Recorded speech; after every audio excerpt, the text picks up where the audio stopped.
시편 99편 말씀입니다. 우리 한 절씩 교독하겠습니다. 여호와께서 다스리시니 만민이 떨 것이요 여호와께서 그룹 사이에 자정하시니 땅이 흔들릴 것이로다. 시온에 계시는 여호와는 위대하시고 모든 민족보다 높으시도다. 주의 크고 두려운 이름을 찬송할지니 그는 거룩하심이로다. 능력 있는 왕은 정의를 사랑하느니라. 주께서 공의를 견고하게 세우시고 주께서 야곱에게 정의와 공의를 행하시나이다. 너희는 여호와 우리 하나님을 높여 그의 발등상 앞에서 경배할지어다. 그는 거룩하시도다. 그의 제사장들 중에는 모세와 아론이 있고 그의 이름을 부르는 자들 중에는 사무엘이 있도다. 그들이 여호와께 간구함에 응답하셨도다. 여호와께서 구름 기둥 가운데서 그들에게 말씀하시니 그들은 그가 그들에게 주신 증거와 율례를 지켰도다. 여호와 우리 하나님이여, 주께서는 그들에게 응답하셨고 그들의 행한 대로 갚기는 하셨으나 그들을 용서하신 하나님이시니이다. 다 함께 봅니다. 너희는 여호와 우리 하나님을 높이고 그 성산에서 예배할지어다. 여호와 우리 하나님은 거룩하심이로다. 아멘. 할렐루야. 예, 반갑습니다. 우리 자유로 사람과 인사할 때 하나님은 거룩하십니다라고 인사하겠습니다. 하나님은 거룩하십니다. 하나님은 거룩하십니다. 하나님은 거룩하십니다. 아멘. 네.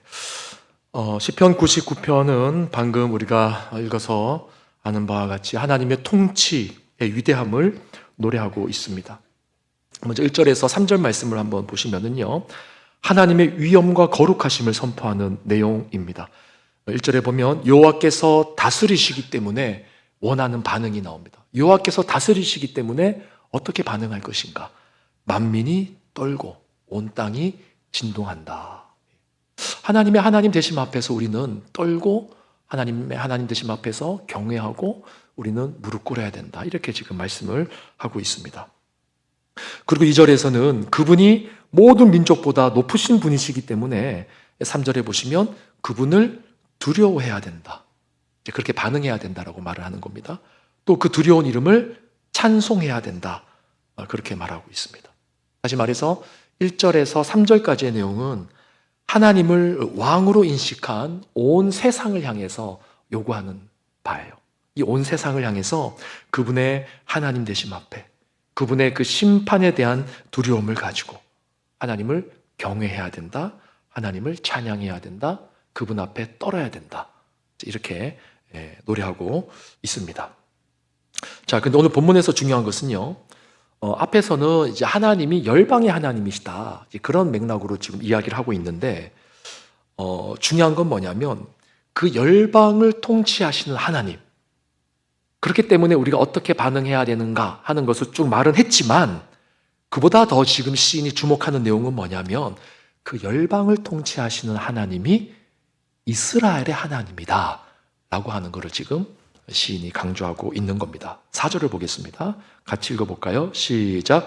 능력 있는 왕은 정의를 사랑하느니라. 주께서 공의를 견고하게 세우시고 주께서 야곱에게 정의와 공의를 행하시나이다. 예, 주께서 공의를 견고하게 세우시고 누구에게 행하시는 겁니까? 야곱에게. 여기서 말하는 야곱이 이스라엘을 상징하는 표현이죠. 야곱에게. 앞에서 하나님의 크심을 실컷 노래했는데 아주 거창하게 말했는데 지금 시인의 관심은 뭐냐면 그 거창한 하나님이 누구에게 말씀하셨냐? 민족과 열방을 향해 말씀하시는 게 아니라 야곱에게 말씀하셨다는 거예요.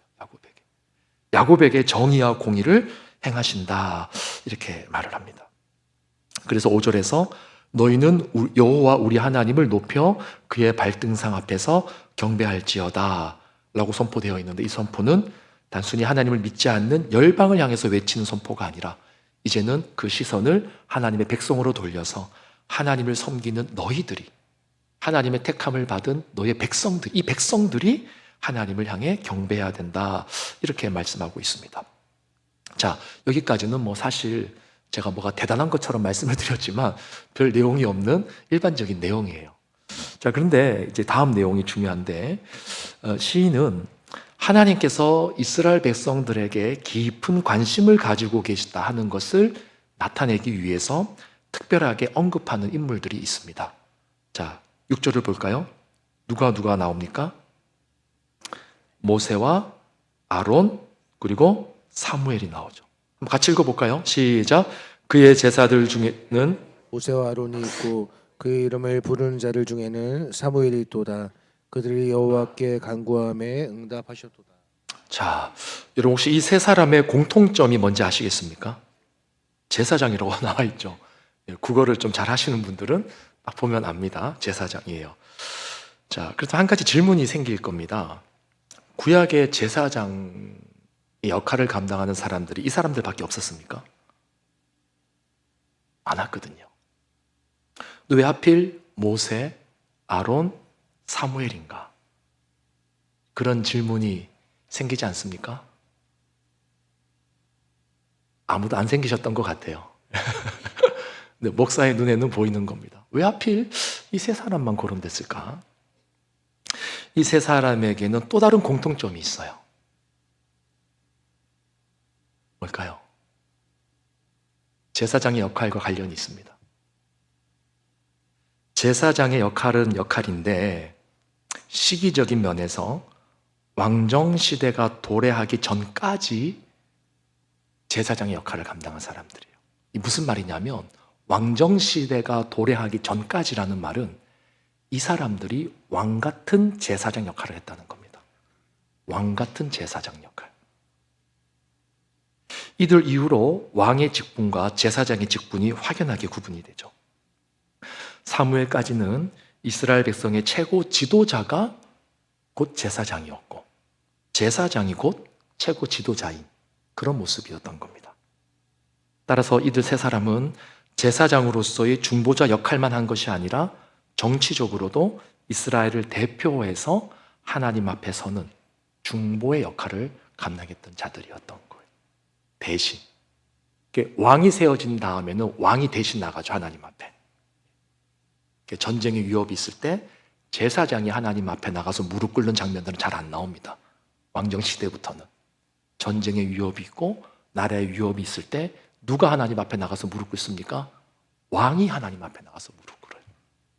그런 면에서 하나님과 백성들 사이에 또 다른 중보자의 역할이다라고 볼 수도 있는 거죠. 근데 그 역할, 이 두 가지 역할을 왕정시대 전까지는 아론, 모세, 사무엘 이런 사람들이 동시에 수행을 했다는 겁니다.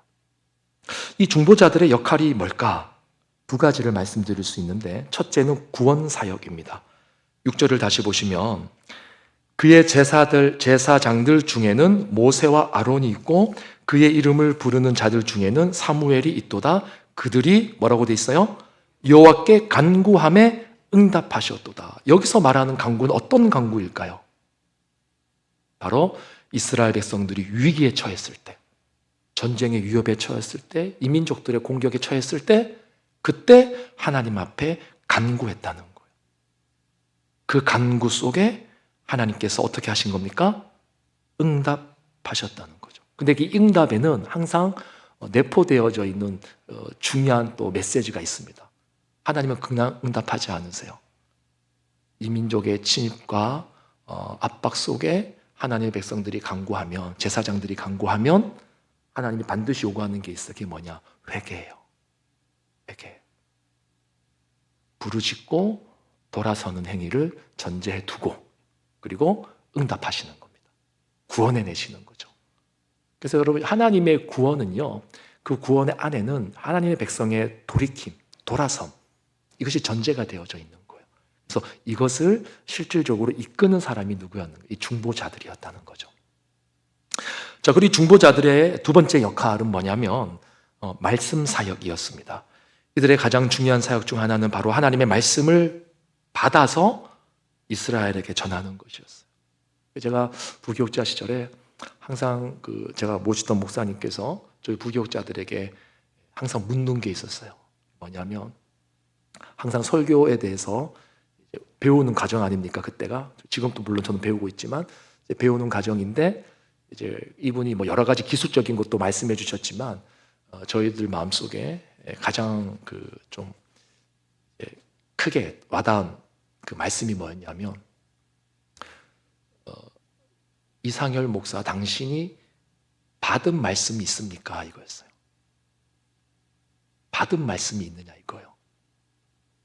설교를 많이 준비하다 보면 뭐 여러 가지 자료들을 찾다 보면 이렇게 저렇게 이렇게 구성해가지고 다 아는 내용을 이렇게 좀 각색을 해서 탁 내놓을 수 있지 않습니까? 저희는 이제 이런 일들을 많이 하다 보니까 그런 작업이 좀 아무래도 평신도 분들보다는 좀 수월하겠죠.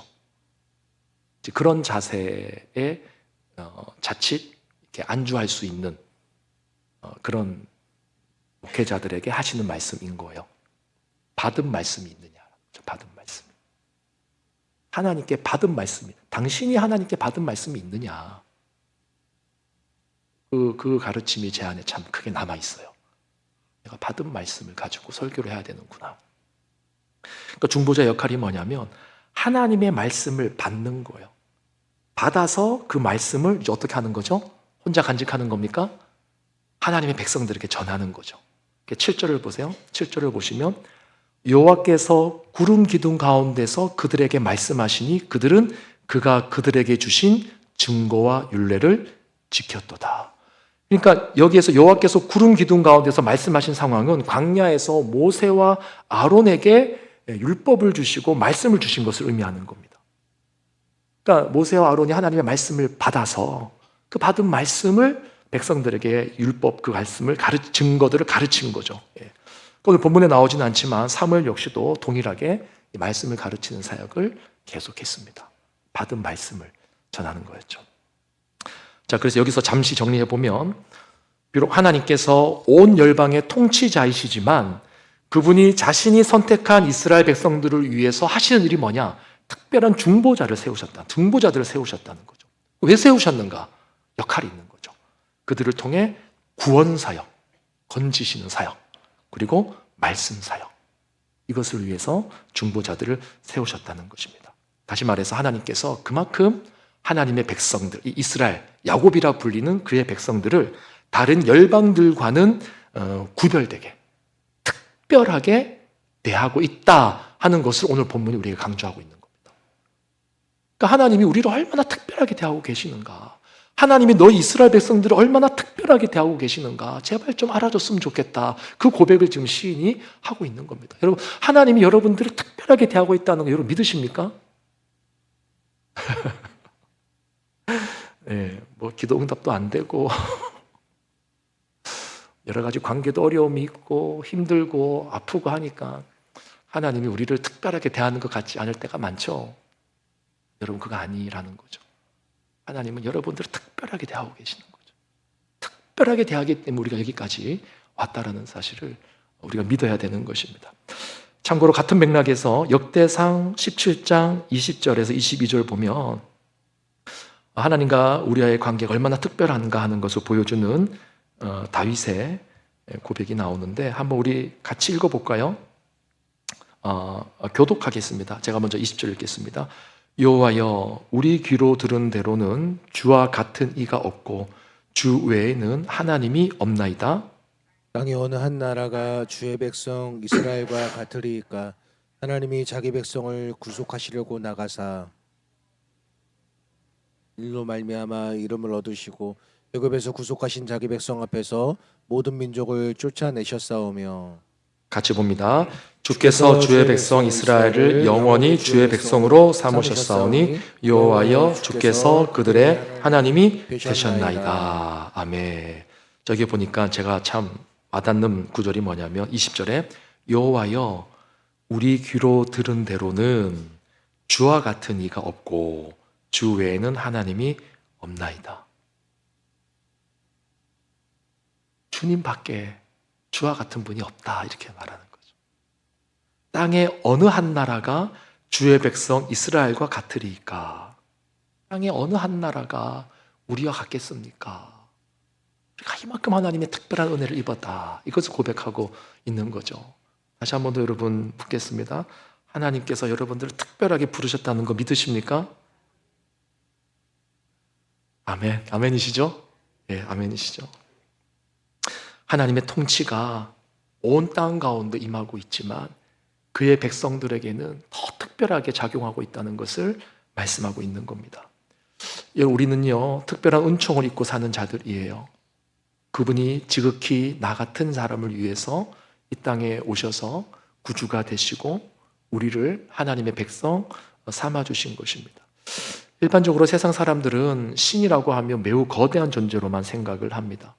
그래서 그 크고 거대한 신이 나 같은 작은 자에게 무슨 관심이 있을까 하는 생각을 교회 안에 있는 성도님들 중에서도 꽤 많이 하는 것을 제가 봅니다. 그러나 여러분, 그렇지 않아요. 하나님은 우리를 정말 특별하게 구별하셨고 우리를 위해서 중보자를 보내주신 겁니다. 8절을 보시면 여호와 우리 하나님이여 주께서는 그들에게 응답하셨고 그들의 행한 대로 갚기는 하셨으나 그들을 용서하신 하나님이시니이다, 이렇게 말합니다. 자, 이게 또 무슨 말이에요? 하나님은 공의의 하나님이시지만 동시에 어떤 하나님이에요? 용서의 하나님이라는 거죠. 용서의 하나님. 여러분, 우리가 용서받았다는 것이 얼마나 특별한 큰 은혜인지 모릅니다. 하나님의 백성들이 받은 가장 큰 은혜는 바로 이 용서함의 은혜인 거예요. 누구를 통해서요? 예수 그리스도를 통해서인데 오늘 본문의 맥락으로 표현을 해보자면 중보자를 통해서. 중보자를 통해서. 중보자를 붙여준 사람이 없다는 거죠, 주변에.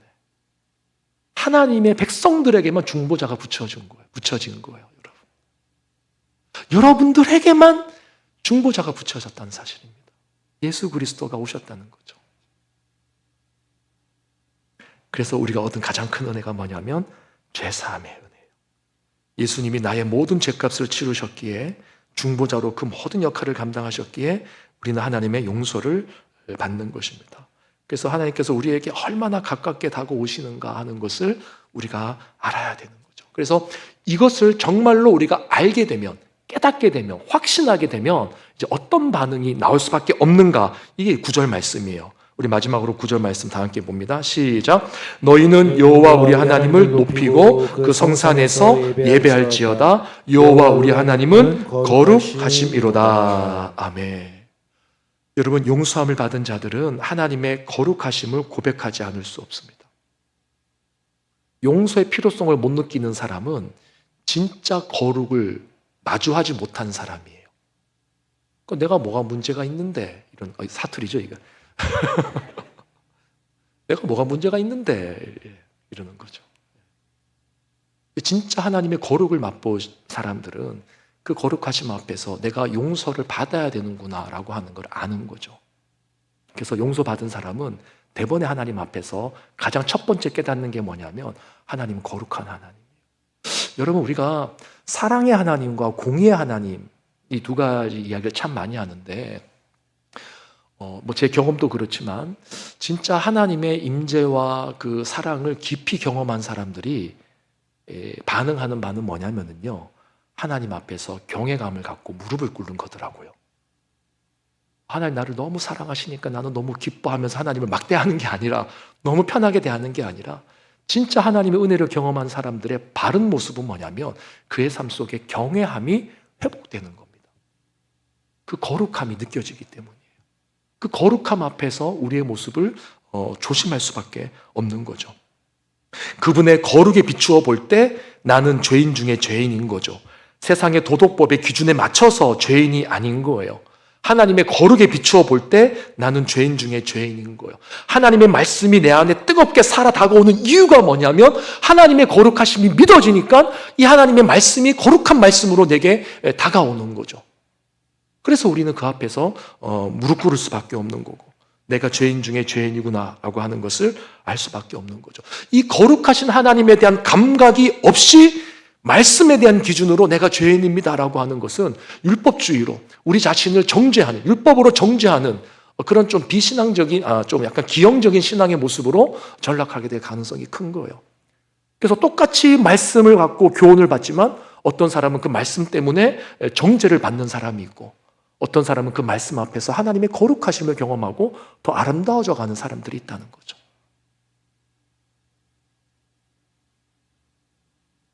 그래서 용서받은 은혜가 큰 사람일수록 하나님의 거룩함을 더 많이 의식할 수밖에 없고, 그러기에 더 거룩하고 순전한 삶을 살고자 발버둥을 치는 겁니다. 여러분 기억하십시오. 하나님이 왜 우리를 부르셨을까? 거룩한 예배자가 되게끔 하기 위해서 부르신 것입니다. 자, 오늘 이 말씀을 준비하면서 그래, 이제 우리 교회가 좀 때가 되지 않았나? 혼자 그런 기대감을 가져봐요. 이제 우리 교회가 거룩한 예배자로 이제 설 때가 되지 않았을까? 하나님이 그래서 오늘 2025년 3월 이 초에 시편 우리가 순서대로 보고 있는데 이 99편 말씀을 통해서 마치 약속의 말씀처럼 주셨으면 좋겠다 라고 하는 게 목사의 바람이에요. 예. 아멘. 하나님은 우리가 거룩한 예배자가 되게끔 하시기 위해서 우리를 선택하셨고, 하나님 당신의 그 선택이 수포로 돌아가지 않기 위해서 하신 일이 뭐냐? 중보자를 보내어 주셨고, 그래서 구약에서는 왕같은 제사장인 중보자들을 통해서 하나님과 우리의 관계를 선명하게 조율해 주셨고, 신약에서는 실제 왕이시며 실제 대제사장이신 예수 그리스도를 보내어 주셔서 하나님과 우리의 관계를 명확하게 만들어 주셨다는 것입니다. 그래서 우리는 예수 그리스도로 인해 하나님을 아버지라 부를 수 있게 되었고, 그분의 거룩을 닮아갈 수 있는 힘을 얻게 되었고, 그분을 영화롭게 하는 예배자로 서게 됩니다. 그래서 여러분, 그 진짜 큰 은혜를 경험한 사람들에게는 참 모순돼 보이는 두 가지 모습이 있어요. 하나가 뭐냐면 정말 나는 못합니다, 나는 아무것도 아닙니다, 이런 고백이 나와요. 근데 모순되게도 또 어떤 고백이 있냐면 내가 그리스도 안에서 할 수 있습니다라는 고백이 또 나와요. 내가 거룩해질 수 있습니다. 내 안에 있는 주 예수 그리스도로 말미암아 내가 순종할 수 있습니다. 내 안에 주 살아계심으로 내가 거룩을 향해 나갈 수 있습니다. 이 고백이 또 나온다는 거예요. 모순된 것 같지만 이것이 신비입니다. 신비. 우리 안에 이 두 가지가 같이 나오는 거예요. 그래서 우리는 예수 그리스도로 인해 하나님을 아버지라 부를 수 있게 되었고, 그분의 거룩을 닮아갈 수 있는 힘을 얻게 되었고, 그분을 영화롭게 하는 예배자로 설 수 있게 된 거죠. 그래서 마지막으로 제가 여러분들에게 도전하고 싶은 것은, 이제는 우리 동강교회가, 우리 성도님들이 정체성을 분명히 했으면 좋겠다 하는 거예요. 여러분, 우리는 하나님의 자녀입니다. 여러분들은 거룩한 삶을 살아갈 수 있어요. 우리 교회는 거룩한 공동체가 될 수 있습니다. 우리 교회는 온전한 예배를 하나님 앞에 드릴 수 있어요. 우리 교회는 한층 성숙한 모습으로 주님 앞에 나갈 수 있습니다. 이게 우리의 정체성이고 우리의 나갈 방향이에요. 제가 동강이라는 이름을 제 나름대로 해석해서 여러분들에게 한번 나눈 적이 있었죠. 기도의 시간에. 동쪽에서부터 오는 영광. 에스겔 성전 환상에 보면 하나님의 영광이 성전 동문으로 들어갑니다. 성전의 동문이 정문이에요. 구약에서 보면은 에스겔 환상 중에 사라졌던 영광이 동문을 통하여서 다시 한 번 더 쫙 들어와서 그 영광이 성전에 가득하게 됩니다. 우리 교회가 그런 교회 되면 좋겠다 싶어요. 동강. 아무쪼록 이 말씀을 우리 가슴에 새기시면서 영원한 왕이시며 대제사장이신 예수 그리스도 안에서, 하나님 안에서의 우리의 부르심을 확신하고, 이제 내가 주님 안에서 다시 한 번 더 일어서겠다, 할 수 있다, 하나님의 능력 가운데 하나님의 사람으로 사명자답게 살아가겠다라고 하는 그런 담대한 고백이 우리 가운데 있기를 주님의 이름으로 축원합니다. 우리 이런 마음으로 함께 찬양할 때 하나님의 부르심에는 후회함이 없다라는 이 찬양 함께 하면서 우리의 사명을 생각해보고 하나님의 뜻대로 서는 그런 힘 있는 기도로 주님 앞에 나가는 그런 우리 모습이 되면 좋겠습니다.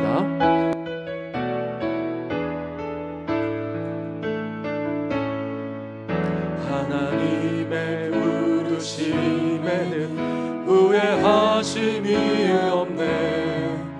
내가 이 자리에 선 것도 주의 부르심이라. 하나님의 부르심에는 결코 실수가 없네. 나를 부르신 하나님의 신실하심을 다시 한 번 더. 하나님의 부르심에는 후회하심이 없네. 내가 이 자리에 선 것도 주의 부르심. 하나님의 부르심에는 결코 실수가 없네. 아멘. 나를 부르신 하나님의 신실하심을 믿네. 날 날 부르신 듯 내 생각보다 날 향한 계획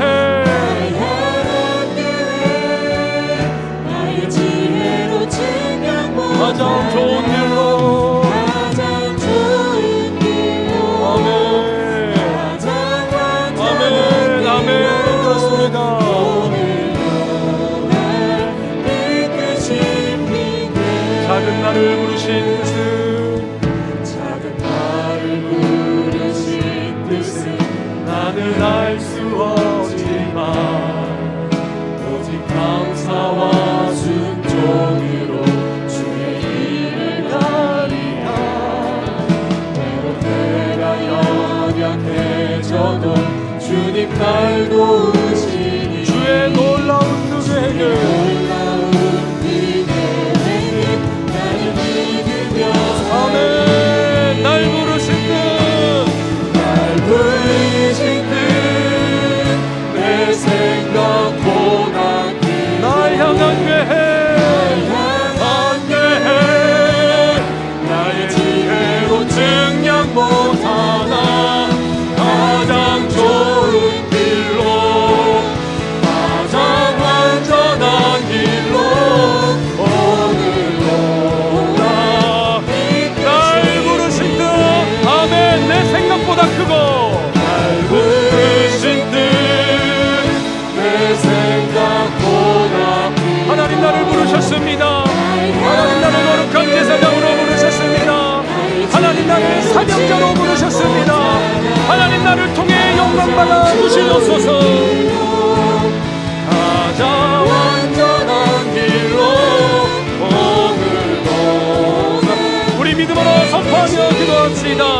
날 부르신 뜻 날 부르신 뜻 내 생각보다 크고 날 향한 계획 나의 지혜로 증량 못하나 가장 좋은 길로 가장 완전한 길로 오늘도 날 우리 마지막으로 한 번 더 고백합시다. 날 부르신 뜻 날 부르신 뜻 내 생각보다 크고 날 향한 계획 나의 지혜로 증량 못하나 가장 좋은 길로 가장 완전한 길로 오늘도 날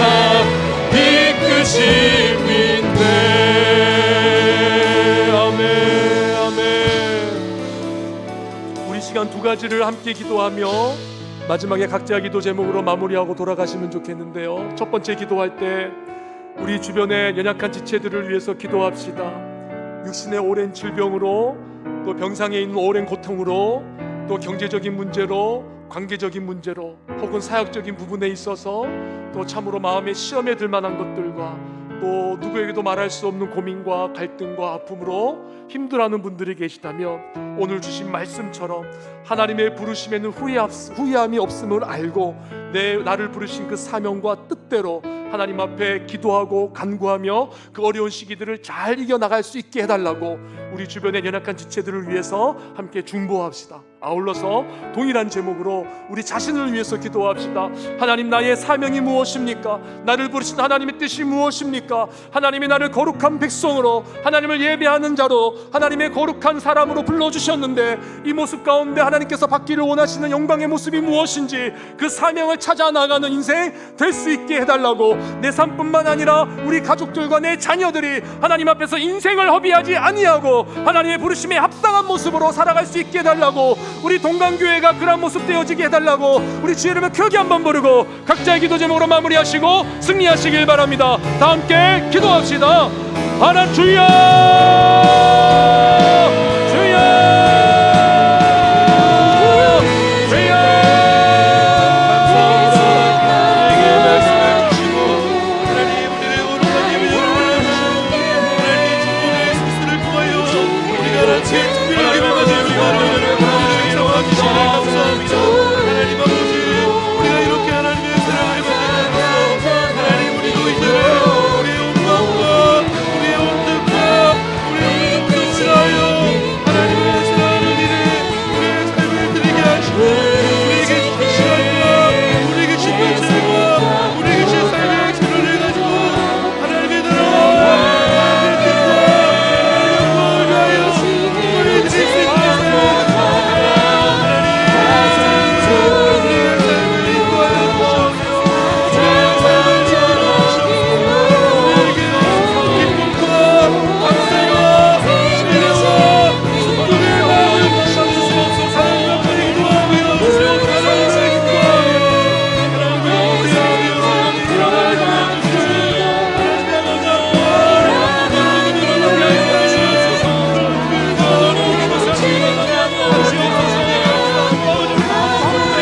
하여 주시옵소서. 아버지 영상의 시작을 일어나게 하여 주시옵소서. 아버지 고침받게 하여 주시옵소서. 아버지 회복되게 하여 주시옵소서. 아버지 경제적으로 어려워하는 자들을 일어나게 하여 주시옵소서. 아버지 주의 뜻을 알고 하여 주시옵소서.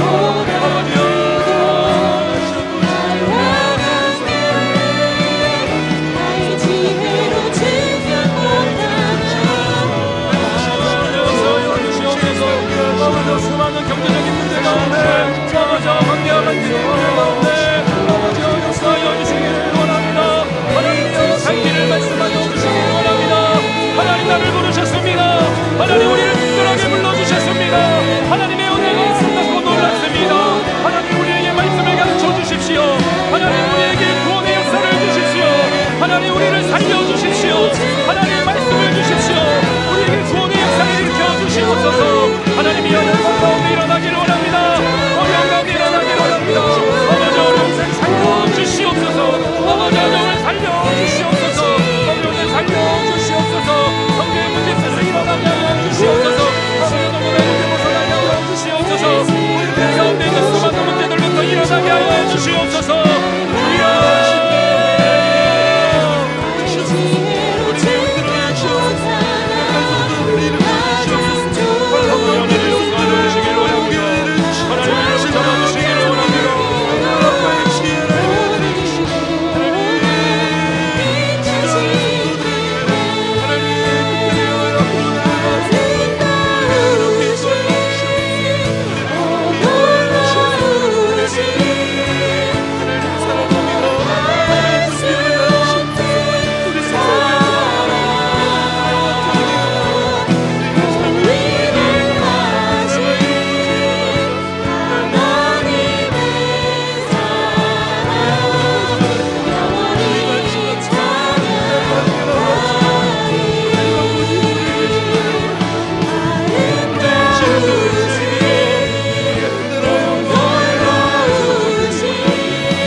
땅의 모든 것을 가지신 하나님